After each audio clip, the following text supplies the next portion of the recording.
Today's June 5th, 2020. A crazy year, but here we are. And we're having a visit with Jim Edwards. And wanting to give a little background on Thunder Hills and how everything might have got started back in those days. I joined the Dubuque Golf and Country Club, and I was there until, I think I stayed there till 72, which Thunder Hills was starting to get started in 69, and I was involved in building the building and building the swimming pool and original board of directors. And I will say this, that if it weren't for the likes of the golf course builders, Gordon Cunningham and Peter Beeves, which was Midwest irrigation at that time, and they were just in building golf courses. And Gordon Cunningham's neighbor was Bob Frummel.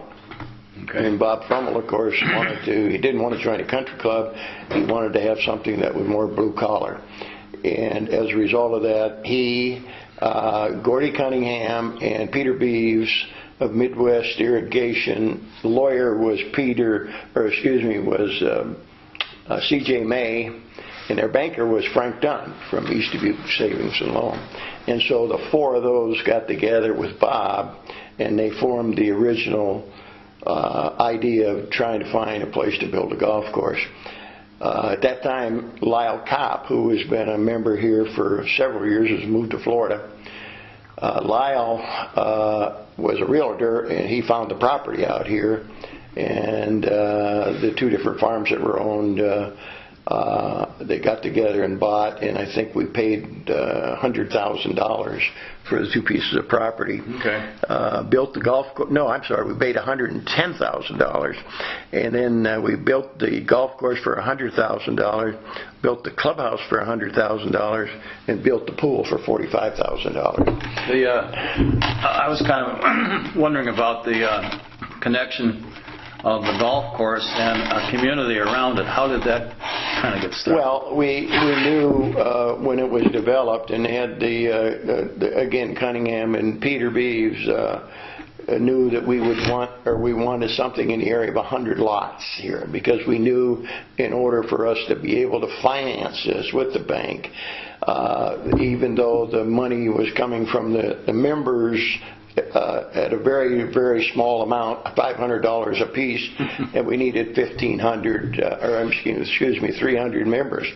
And we had them design it with this many lots, and I think it ended up with 101 lots. And those lots started selling for $3,500 a piece back in 1970, and again, that progressed down the line. But the club probably raised a good part of the financing of the whole place from the sale of lots. Okay. So that's I was wondering how that all tied together. So that was a financing aspect. They had a lottery to the first week or the first month. I can't remember what that was, but we had a lottery because the lots were really in demand. And until such time as we had them all ready to go, the water and the streets and so forth, we didn't sell any. And then when the lottery started, I think the first week we sold like 30 some lots. Okay. And some were more than one lot to a family, and some were just individual family. For instance, Pat and I bought 3 lots, and they're clear in the back end of the subdivision because we didn't want to be where we'd get hit with a golf ball. Okay. And later on, we decided we wanted to be on a golf course, and so we sold those 3 lots over the years for much more than what we paid for them, of course, and bought this lot from Becker. What was his name? Marv Becker. Marv Becker. Yeah. Owned this lot. He originally owned it, and then he bought over in the subdivision over here. So that's kind of how the lot sale got started. That's kind of how we got started. Besides that $500 from every new member that we got, and the sale of lots allowed us to build the clubhouse and build the and with obviously with a bank loan to support what we were doing. So the as I understand it, the construction of the front 9 came first, and along with it, the clubhouse. Is that how it kind of? Yeah. I got to go off the record with you on that, but the clubhouse was built in 69 and 70, and we did play some golf. Just not officially that we were open in 70, but we did play some golf in 70, and we officially opened the 9 holes in I think it was July of 71. Okay. And as a result of that, the 1950 opening date, 1970 opening date, excuse me, is what we consider the start of where we turned to dirt and started building the buildings and so forth. So that's our 50 years.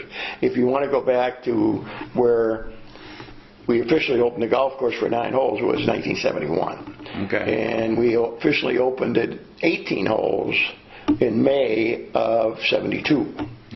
The whole thing started in 1969. We asked the members to support us with $500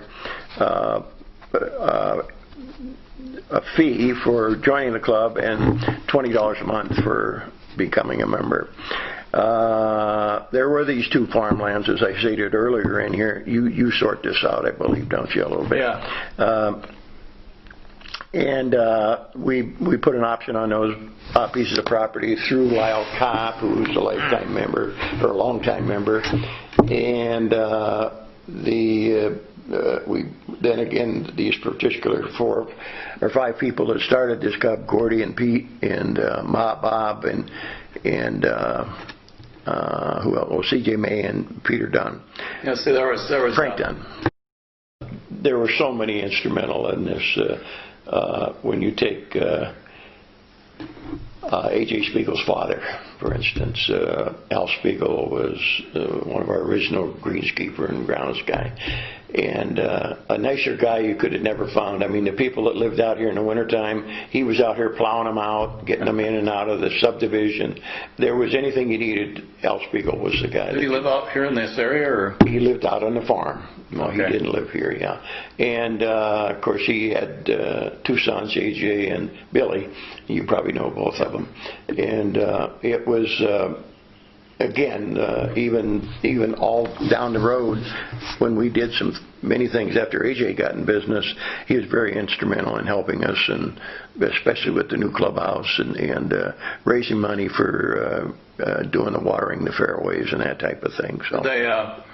Were the streets put in? Originally were in right away. Yeah, we put in the first coat of blacktop, 2.5 inches, and then once the major part of the housing were built, and that would have been maybe 4 to 5 years later, then we paved the second coat on it and marked it, and so because we beat it up pretty good, there was a lot of soft spots and so forth, and we knew that was going to happen because of the soil out here. It's a really heavy, dense clay that is water absorptive, and as a result of that, it develops spots.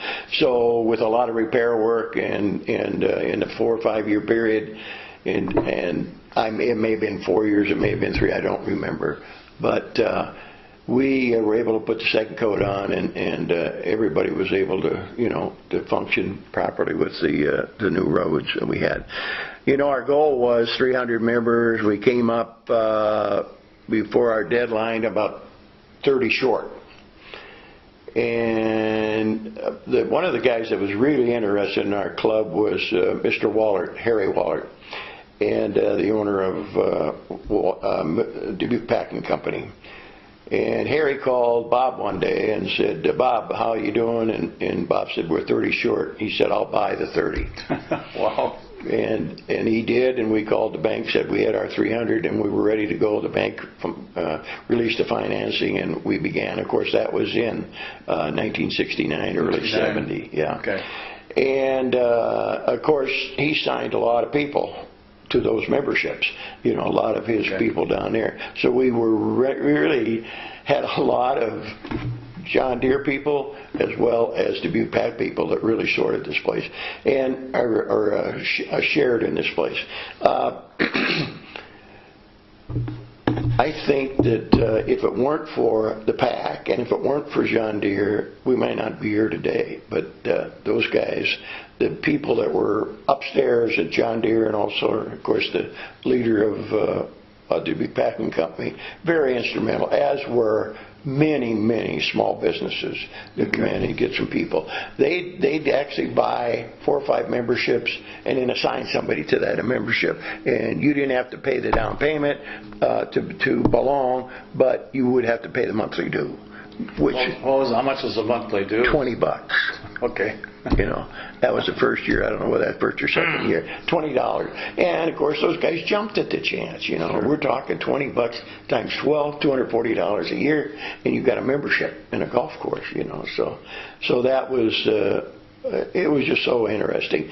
Early on, we would come, and one of the things we had to do before we played golf on Saturday morning was plant a tree, or paint the building, or work on the building, and it was just some of those things that we just automatically done because this was a people club for people by people. You know what I mean? Just like we did when we redid the clubhouse, how much involvement we had with our membership, how much the membership financed it. In those days, we didn't finance as members other than our dues and our initiation fee. We did a little different, and we watered the fairways, and we did the new clubhouse and renovated up there. The members were involved all the way through this thing. It is truly a blue-collar member club.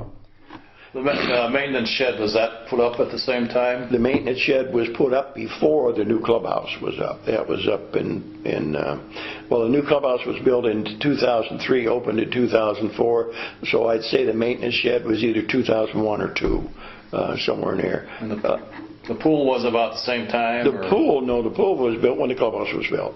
Okay. Yeah, I did the foundation and the floors for the clubhouse. Charlie Skimp, who was a member then in Skimp Masonry, did the block work, and Len Timmerman, who was a contractor who died in his early 40s of a heart attack, built the building. Okay. And that's the people that were involved in the building. And then we talked a long time about whether we'd have a pool or not, because the pool was one of the most expensive. In fact, the pool cost half as much as the clubhouse did. Okay. Because of in that day we had to have a 3-meter board and a 1-meter board, and the 3-meter board, I don't know why, I can't remember. The board did not want the pool without a 3-meter board, and of course years later they were outlawed. But anyway, we built the pool. We had to have, of course, we had to have a pump house, and we had to have, we'd build that. We had to build a fence around the pool because that was law. And so when we get all done, and one of the things I'll never forget talking about, I went to the board and I said, I'd like to put a channel around the pool, a walkway all the way around the pool, where our pipes and everything are going to expose to get it. And that was going to cost $10,000 more to do that. And the board turned it down. That would be $55,000, and said, and since then, I don't know how many $1,000s we have spent on broken pipes and leaks and so forth, which to this day, I still say if we'd have got our way to build that wall, that wouldn't have happened. Yeah. So anyway, but that, again, you got a budget, you got to live within it, and that's what we did.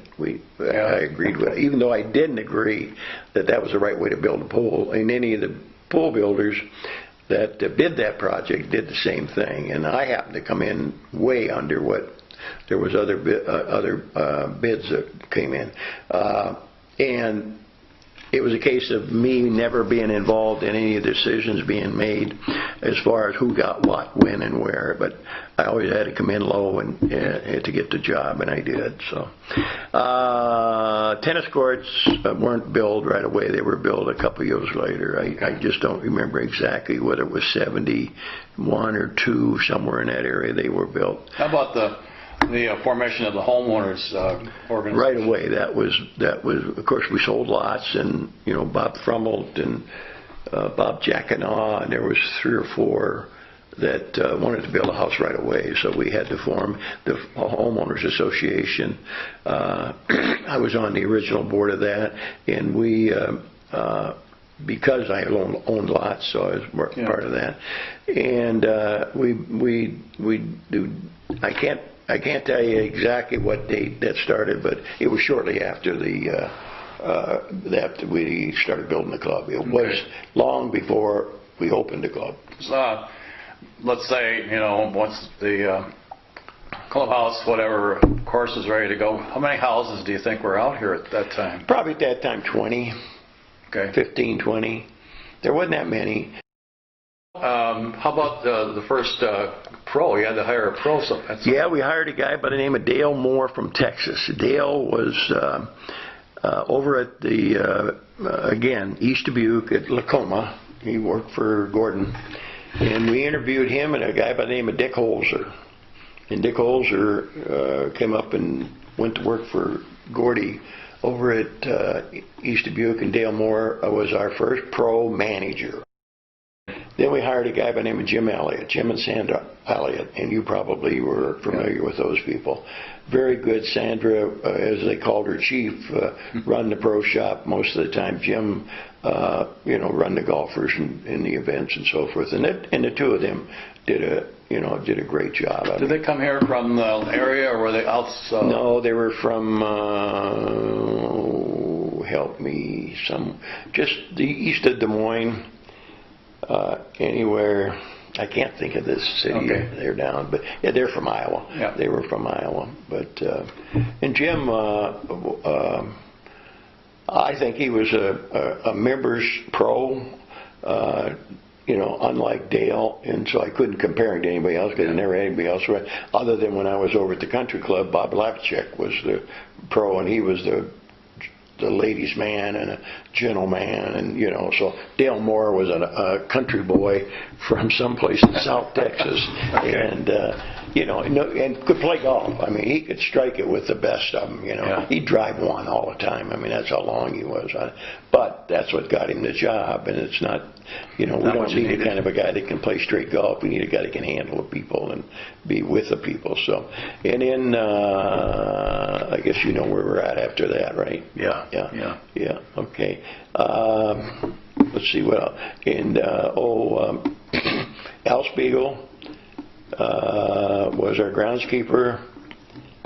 Our pro manager, Jim and Sandra were. So we didn't have a manager for years, and then it was always done through our pro, and that was the job that they got. And then eventually we could afford a manager, and I don't know, I can't remember who the first one was. But so as far as about the restaurant part of it, was that always there? Very soon. Yeah, right away, right after the 18 holes was opened, that opened up. And again, it wasn't a big menu. We had the old. You remember the old clubhouse? Oh yeah. Okay. Well, we didn't have a lot of room, but you heard the first party we had after we opened New Year's Eve.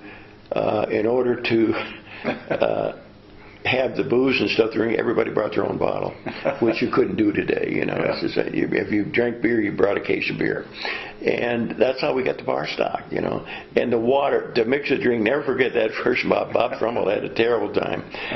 They went to draw the water and it was black. And the drinks turned black. I mean, we had a terrible time trying to get that. Well, the lines were still full and dirty, and somehow or another we just forgot to run them, and as a result started running them for that night, and it turned out bad. But again, it was one of those everybody understood. Have to drink the whiskey straight. Yeah, right. Yeah. It wasn't black; it was dirty water. It just wasn't clean. It was very sanitary. So, and then we built the underground water reservoir. That would have been built probably 3, 4, 5 years later. Up until that time, we were directly out of the well. Okay. And now we had to have some reserve and for fire protection and so forth, and we needed enough water that there was a certain pressure. I don't remember what the fire department or the fire association in the state of Iowa required, but we had to have that. So then along came we talked about watered fairways, and I think in It was early 90s, wasn't it? yeah, 1990, we put in a new pump station we had to drill 1,100 feet to get a new pump station in. Right. We couldn't have watered fairways till we got the new water pump in.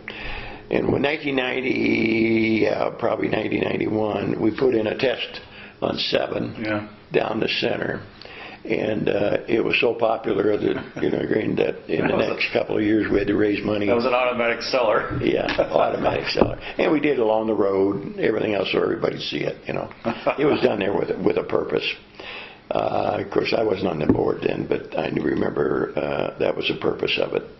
And then we had a Waters Fairway Committee that raised the money to build the water fairway. And if I remember correctly, it was like $230,000, but again, don't quote me on that. I don't remember exactly what it was, and I don't know if I have it in my notes.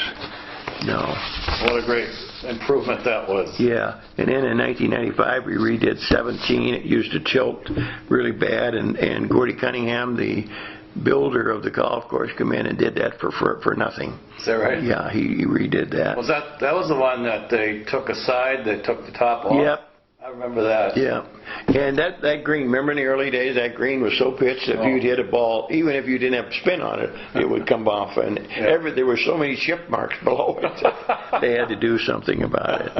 And 16, of course, 16 was redone too. Yeah, that was done just in 2000, early 2000. We redid 16 again. Yeah. Gordy come in and did that gratis.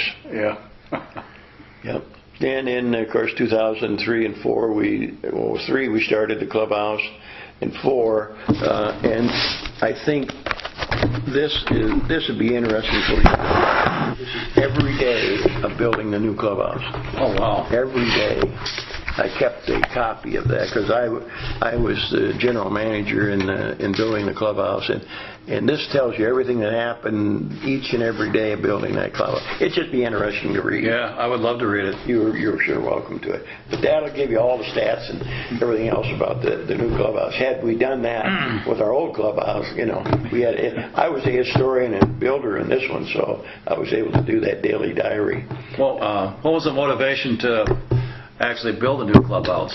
Well, it was the point where our old clubhouse was we built it in 70, and this was 2004, 2002 we started talking about it, and our membership was stagnant. The economy wasn't good, and one of the things that the president board said that maybe we ought to consider building a new clubhouse or expanding it. And our membership was way down, probably 230. Yeah, I remember that. And they just come up, I wasn't part of that, they just come up with the idea that if we considered building a new clubhouse, that maybe we'd increase our membership. The president board then formed a committee to study this. It was an advisory committee to study, of which I was a part of, and we studied it, and our thoughts, and we actually looked at an architect and had him give us a design, and I think we had 2 or 3 involved. We got an architect out of Cedar Rapids, and we finally decided that we could go, and then the board said, well, that's fine, I'll finance it. So that's when we started again to go back to the members and say, hey, we need $1,800,000 to build this clubhouse. And we, at the time, the money market and the CD market was very low. There was just no interest in anybody investing in that. So our thought was, if we could get some members interested in giving us $100,000, 75, 50, 40, 30, down to 10, that we'd create an interest rate for each one of those particular amounts. And we were starting, I think it was 4.5%. We'd pay you over whatever amount of years it was, I don't remember that. If you'd give us $100,000 and we were down to $10,000 $100,000, you'd get 5.5% or something. Again, that's a ratio where we were. We had 5 or 6 people give $100,000. Several give $50,000. A lot of 25s and so forth. So anyway, we raised the money.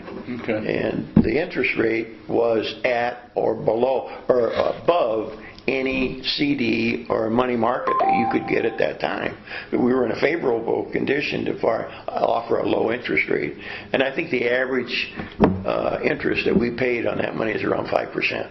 Okay. And that was in 2003, so that was pretty good. Yeah. It in comparison to what it did come to later, it went up and we were in a favorable position there. But, and again, we went back and we had a meeting in June of 2003 or 2003, yeah. And we proposed to the board that we not only had a plan, here's the plan, and we laid it out in front of everybody. Here's the cost, and here's how we're going to finance it. And they accepted, and by October of that year, we were building. Okay. And off to get it. And the new clubhouse location in connection to the old clubhouse, is it?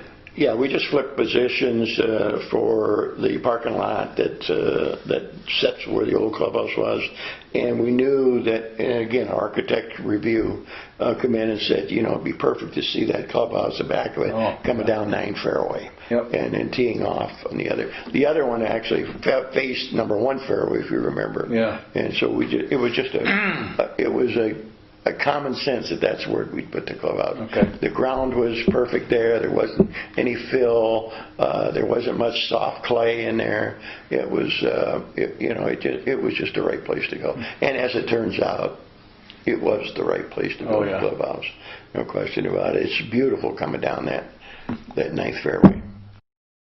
Well, it's been a privilege for Pat and I and our family to be involved in Thunder Hills for the years that we've done. Yeah. And the things that we were asked to do and did, and I can't say enough about the privilege of being a part of this. Would you tell me a little bit about the Thunder Cup, how that came about? Well, I don't know how many years ago it is now, but when I went to Florida, Pat and I went to Florida, we joined a club called Harbor Hills, and that was in oh, come on, Jim. That was in just in the central part of the state, just south of Ocala, Florida, and they had a tournament there every year called the Cider Cup. Okay. And it was red and blue, and it was a 3-day tournament, and it was so. Well, Tim, it was 64 on each team, and the blue team would wear blue knickers and argyle socks and a tam o'shanter hat, and all of us had that same thing on. So we had tan knickers, our colored shirt, and everything. I mean, it was just well done. And the people had come out and supported it, and I happened to be on the blue team, and I was there. I think I was on it for 5 or 6 years, and we won 5 out of 6. On the blue team. So I was always on the lucky team. But anyway, that's where it started. And then one day I come home and I said, Brian, we have this tournament. And he got interested in it. So I said, here, I'll tell you, I don't know how they match up everybody, but they do it on the computer. And I said, call my pro down in Florida. And he did, and he liked what he heard, and it began. I don't know how many years ago. Brian can tell us that, but we're in our 21st? Yeah, I think so. Year, or something like that. And that's how it got started. We brought it in, and Brian liked it so well, and and all of a sudden it becomes one of the 2 favorite club tournaments that we can have. I mean, it's so much. I mean, it's fun. The thing I like is the fact that I've wound up playing with people I'd never played with before.